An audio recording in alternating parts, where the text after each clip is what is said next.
وبركاته.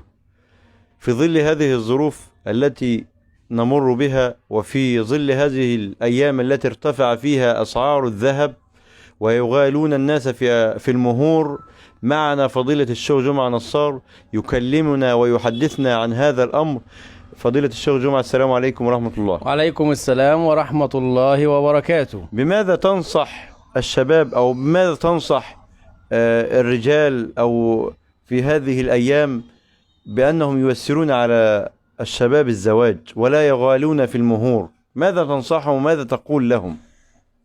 السلام عليكم ورحمة الله وبركاته. طبتم وطاب ممشاكم وتبوأتم من الجنة منزلا. قال النبي صلى الله عليه وسلم: إن جاءكم من ترضون دينه وخلقه فزوجوه، وإن لم تفعلوا تكن فتنة في الأرض وفساد كبير، أو كما قال النبي صلى الله عليه وسلم. وقال النبي صلى الله عليه وسلم: يسروا ولا تعسروا، وبشروا ولا تنفروا.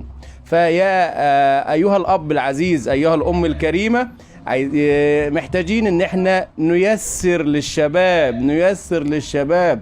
الرابط بين الشاب وزوجته هو الأخلاق والدين، ده الرابط. اي نعم، الصداق ده حاجة مهمة، ولكن عايزين نسهل الحلال، الحلال يا جماعة عايزين نسهله وما نصعبوش على الشباب. وجزاكم الله كل خير.